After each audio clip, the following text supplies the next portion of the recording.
За ер нь бол яг Apple-ийн яг албан ёсны iPhone 17-г танилцуулах ивент нь ер нь бол одоо баг санамсаргүй хөө санаатай их ямар нэг ийм бол зураг бол яваад байгаа. Future Bound гэдэг 9 сарын 9-нд энэхүү ивент болно гэсэн ийм бол одоо мэдээ бол одоо Twitter-ээр нэлээд яваад байгаа. Тэгээд ер нь үнэнчж мундаг гудлааж магадгүй тэгээд ямар ч нэг ийм зүйл бол гарсан. Гэхдээ албан ёсных бол мэдээж хэрэг биш.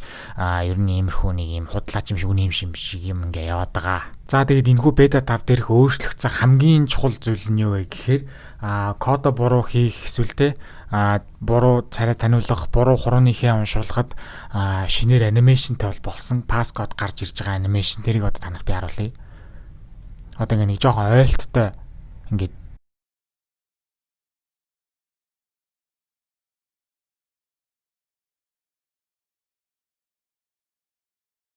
iOS 26 Developer Beta 5 гарсан. За Developer Beta 4 суусан байхад одоо iPhone SE 3 дахь үеих төр үйл системийн хэмжээ нь 335 GB дээр бол ирж байгаа. За сүүлийн хувцснууд дээр бол ер нь 10 гаруй GB дээр бол энэ апдейт нь бол ирээд байгаа. За тэгээд апдейт хийхээс өмнө сул зайн 449 GB байсан бол апдейт хийсний дараа сул зайн маань жоохон ихсээд 459 GB бол болсон. 0.1 гигабайттайгаар бол одоо сул зай маань бол ихссэн гэсэн үг ээ. Үйлдвэрлэлийн системийн код нь 23A 5308 GT-гээр бол гарсан байна. За тэгээд энэхүү бета 5 дээрх өөрчлөгдсөн хамгийн чухал зүйл нь юу вэ гэхээр кодо буруу хийх эсвэл те буруу царай таниулах, буруу хурууныхээ уншуулгад шинээр анимашнтай бол болсон паскод гарч ирж байгаа анимашн тэрийг одоо танарт би харуулъя.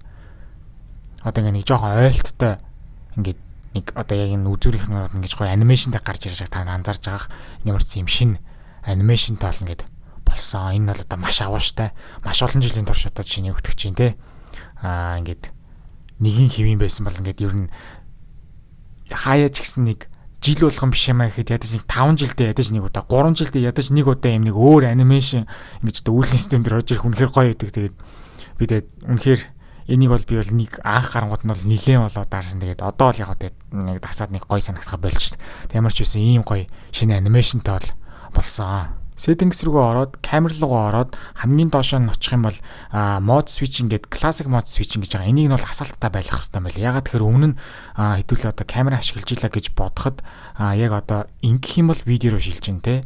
Буцах юм бол ингээд буцаад одоо яг өмнө нь ямар байсан шихээрээ хിവэр үлдэх гэсэн. Энийг нь унтраачаар бол шал эсрэгээр бол яваад байгаа. Ингэнгүүт шууд пано дээр тэр чигээр очиж байгаа. Тэнгүүд паноос буцын ингэнгүүд ингээд урвуугаар ер нь хөдлөөд байгаа. Тэгээд яг өмнө нь ямар байсан шиг байлгамаар байвал энийг нь хасаах хэрэгтэй юм байлээ. За тооны машин аппликейшн ашиглаж байхдаа яг утсан түгжээтэй байхад тооны машинаа дэлгэх юм бол ингэж яг ийм хартаар гараад түгжээгээ тайлсны дараа ашиглахаар бол ийм болоо эргээд бол өмнө нь ямар харагддаг байсан шиг бол харагдаад байгаа. За тэгээд энэхүү яг одоо Developer Beta 5 руу апдейт хийсний дараа яг одоо зарим нэг үндсэн аппликейшнууд руу ороход шинээр одоо splash screen-ууд бол энэ тэнд бол одоо бас гарсан. Тэгээд тэдрийг нь бол одоо ингээд бас танаар харуулах үднээс бол бас нэг анзаараагүй юм нь юу байсан бэ гэхээр одоо унтраад садаг энэ товчон дээрээ бас яг удаан дараад ингэх юм бол энүүн дээр нүртэл одоо нөө liquid glass одоо эффект нүртэл ингэж орж ирж байгаа юм байл. Энийг бол би сүүлд л анзаарсан. Тэгэд энэ ерөөсө бүх газараа байгаа юм байл. Дуу нэмж хастгаа энэ дээрээ тохируулах юм бол удаан дарж агаад ингээх юм бол шилжилтийг нь ингэ та нар анзаарч байгаа. Айгуу гоё байгаа.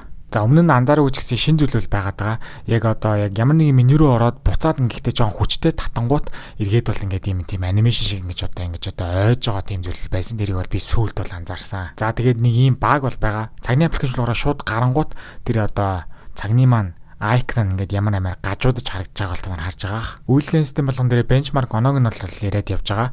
За single core score нь 2341. За тэгээд multi core score нь 5694 оноо аваад GPU-с хэвд болохоор 18432 оноо аваад ер нь бол яг авах хэвээр 3 дахь iPhone SE-ийн оноогоо бол авч болж чадсан. Миний SE бол дандаа бол ер нь дунджаар авдаг онооноос нь яг чүд бол илүү оноо бол дандаа бол авч чаддаг. Намайг үздэг хүмүүстээ зориулж Discord сервер бол нээсэн. Тэгснээрээ та нар хоорондоо юм бичих боломжтой болсон байгаа. Тэгээд би биентэйгээ гоё нээлттэй бол харилцаж байгаарай. Тэгээд Discord маань нэгтгэхийг хүсвэл description хэсэг дээр линкийг нь тавьсан байгаа. За дараагийн гарах үйлдвэрлэлийн системийн бол ярилцъя. iOS 18.7 Developer Beta 1 бол ер нь бол одоо 8 сарда багтаад эсвэл үгүй маа гэхэд 9 сарда багтаад бол гарах нь бол тодорхой.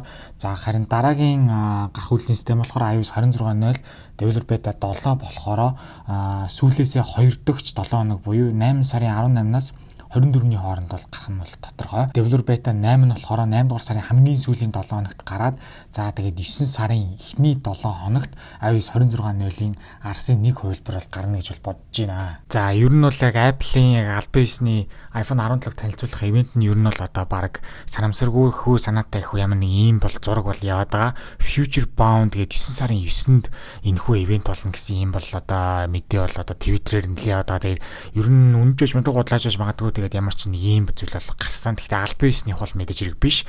Ер нь иймэрхүү нэг ийм худлаач юм шиг үнэ юм шиг ингээ яваад байгаа.